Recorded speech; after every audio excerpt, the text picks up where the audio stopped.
nossa aula de hoje tratará sobre os processos de formação de palavras. Mas aqui neste canal há a aula 1 e a aula 2 sobre esse mesmo conteúdo. A aula 1 trata sobre a introdução do conteúdo, apresentando o processo de formação de palavras por composição, e a aula 2 trata sobre o processo de formação de palavras por derivação. Nesta aula, você conhecerá outros processos de formação de palavras. Mas, se você ainda é novo por aqui, aproveita, se inscreva, curta e compartilhe com os seus colegas. Além da composição e da derivação, há outros processos de formação de palavras. Nesta aula, você conhecerá 5 processos de formação de palavras: a onomatopeia, a sigla, a abreviação vocabular ou redução, a reduplicação e o hibridismo. Está preparado? Então, vamos iniciar compreendendo como se dá o processo de formação de palavras por meio das onomatopeias. Vejamos este exemplo retirado do romance Memórias Sentimentais de João Miramar, do autor Oswald de Andrade. No silêncio tic-tac da sala de jantar, informei mamãe que não havia Deus, porque Deus era a natureza. Vejamos que, para reproduzir o som do relógio, contrastando com o silêncio da sala, o autor utilizou a expressão tic-tac. Esse processo de formação de palavras é o que nós chamamos de onomatopeia. Outros exemplos de onomatopeia: atim, reproduz o som do espirro; cocoricó, reproduz o som emitido pelas galinhas; cri-cri, é a representação da voz do grilo; e timbum, representa o som gerado pelo choque de um corpo na água. As onomatopeias podem servir de base para a formação de substantivos e verbos que sugerem sons e vozes. Vejamos, ciciar é um verbo que se deriva do som emitido pelas cigarras, cici. Piar deriva-se de pipi, que é a voz de algumas aves. Chiar deriva-se de chi, que representa a voz de alguns animais. Berrar também deriva-se de bé e representa as vozes de alguns animais. Vejamos agora a formação de palavras por meio de siglas. Vejamos os títulos das notícias. Muçulmanos nos Estados Unidos temem ser alvo de violência. Observa que nesse exemplo há a expressão EUA, que significa Estados Unidos da América.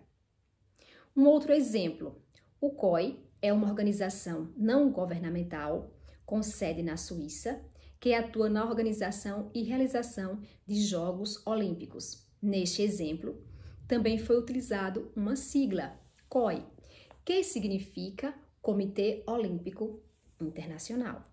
A sigla é a redução de títulos ou expressões compostas e resulta da utilização da letra ou da sílaba inicial de cada um dos componentes da expressão ou do título. As siglas são classificadas como substantivos simples e constituem nomes próprios. A sigla também pode dar origem a outras palavras derivadas, como, por exemplo, a palavra seletista, que é derivada da sílaba CLT, que significa consolidação das leis trabalhistas. E o que é mesmo seletista? É a pessoa cujo contrato de trabalho é regido pela CLT. Uma outra palavra derivada de uma sigla é uspiano, derivada da sigla USP, que significa Universidade de São Paulo. E o que é mesmo o uspiano? É um estudante da USP. Como se faz o plural das siglas? É bem simples. Por exemplo, a sigla ONG, Organização Não Governamental, como eu faço para colocar no plural? Acrescento um S minúsculo, fica ONGs. A sigla CEP, Código de Endereçamento Postal, como fica no plural? Eu acrescento um S minúsculo e fica CEPs. Não se utilizam pontos entre as letras que compõem a sigla, como você pode observar nos exemplos citados aqui. Quando você quer inserir uma sigla no texto, geralmente, primeiro você escreve a locução completa que dá origem à sigla e, entre parênteses e outra versão, você escreve a sigla. Na segunda vez que você for utilizar a sigla no seu texto, aí sim, você pode colocar a sigla sem ter que explicar a locução completa. Vejamos o exemplo. O Ministério do Meio Ambiente, MMA, e o Programa das Nações Unidas para o Desenvolvimento, PNUD, lançam nesta sexta-feira, em Aracaju, o projeto Manejo de Uso Sustentável de Terras do Semiárido do Nordeste Brasileiro, Sergipe. Veja que, no exemplo citado, primeiro foi colocada a locução completa, Ministério do Meio Ambiente, e entre parênteses a sigla, MMA. O mesmo ocorreu com Programa das Nações Unidas para o Desenvolvimento e entre parênteses a sigla, PNUD. As siglas com até 3 letras devem ser escritas com letras maiúsculas. Por exemplo, ONU, Organização das Nações Unidas. Quando as siglas tiverem mais de 3 letras e cada grupo for lido como sílaba, escreve-se com inicial maiúscula. Vejamos o exemplo IBOP, Instituto Brasileiro de Opinião Pública e Estatística. Se você é um aluno curioso e está prestando bastante atenção nessa aula, deve estar aí se perguntando, tá, professora? Mas a sigla IBGE possui 4 letras e se escreve com letra maiúscula. E aí? E aí eu já vou te explicar, porque isso acontece se a sigla tiver mais de 3 letras e não puder ser pronunciada como nome, também será grafada com letra maiúscula. Quando eu falo IBGE, diferentemente de ONU, que forma-se uma nova palavra, eu estou soletrando as letras. Eu falo letra por letra, IBGE. Portanto, todas as letras serão escritas maiúscula. A mesma coisa acontece com CNBB, com BNDES, com INSS, com ABNT. Todas essas palavras, siglas, são exemplos que são soletradas. Eu falo letra por letra. Elas não formam uma palavra única como SUS, não é? Na sigla, admite-se uma letra minúscula na sílaba quando ela não foi inicial de nenhum dos elementos, de nenhum dos componentes do nome. Por exemplo, a sigla UNB. O N é minúsculo, por quê? Porque ele não é inicial de nenhum dos elementos. É a redução da palavra universidade. Na sigla CNPq, o Q é escrito com letra minúscula porque não é a letra inicial de nenhum dos elementos.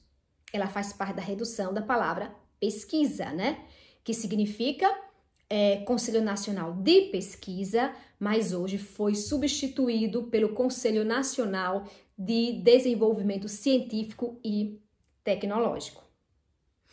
Um outro processo de formação de palavras é a abreviação vocabular ou redução. E o que é isso mesmo, professora?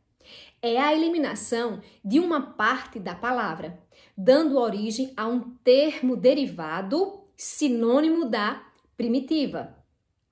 Por exemplo, mina é derivado de menina, são sinônimas. Cine, derivado de cinema. Sampa, derivado de São Paulo. Veja que tanto Mina, quanto Cine, quanto Sampa são sinônimos de menina, de cinema e de São Paulo. A redução é a sistemática imprevisível, na maior parte das vezes. Nos compostos, a tendência é cair um dos elementos da composição, como, por exemplo, na palavra videocassete. Desaparece cassete e surge a palavra vídeo, sinônimo de videocassete. Na palavra fotografia, desaparece grafia e dá origem à palavra foto, que é sinônimo de fotografia. Na palavra pornografia ou pornográfico, aparece grafia e gráfico e dá origem à palavra pornô, que é sinônimo de pornografia e pornográfico. Na palavra hidromassagem, desaparece massagem e dá origem à palavra hidro. Hidro é sinônimo de hidromassagem. Desta forma, você não pode confundir redução com derivação regressiva. Por que não pode confundir? Porque na derivação regressiva, o que se elimina é um elemento que é considerado pelo falante como afixo. E a palavra derivada não tem o mesmo significado e nem faz parte da mesma classe gramatical. Como, por exemplo, canto, que é derivado do verbo cantar, né? Foi eliminado aqui o R, que é considerado um afixo, deu origem à palavra canto. Canto e cantar não são sinônimos e nem pertencem à mesma classe gramatical. Cantar é um verbo e canto é um substantivo, ou seja, são classes de usos diferentes. Um outro processo para a formação de novas palavras é a reduplicação. Ocorre quando uma sílaba ou parte da palavra é dobrada, ou seja, é repetida. Neste caso, a reduplicação é o inverso da abreviação vocabular, né? Ou da redução. É um processo que atua mais em contextos afetivos ou na formação de nomes carinhosos ou apelativos, como papai, mamãe, titio, cacá, Lili, Zezé. Algumas palavras onomatopeicas também são formadas por reduplicação, como zum zum, zigue-zague, toque-toque. Veja que agora nós estamos falando de dois processos de formação de palavras aí, a onomatopeia e a reduplicação, né? Então elas estão interrelacionadas. E aí o último, uma outra forma de formar, já estou aqui utilizando a redundância, né? Nós chamamos de hibridismo em algumas palavras compostas por aglutinação e justaposição. Olha a retomada aí, né, de outro processo de formação de palavras. O hibridismo é a combinação de elementos de origem distinta, de origem diversa. São palavras que se originam de uma outra língua. E aí nós temos os exemplos automóvel, auto é de origem grega e móvel de origem latina. A palavra centímetro, centi de origem latina e metro de origem grega. E a palavra abreografia, abreu do português e grafia de origem grega. É isso que nós chamamos de hibridismo. Bons estudos, boas pesquisas e bons treinos para vocês. Um abraço, fiquem com Deus.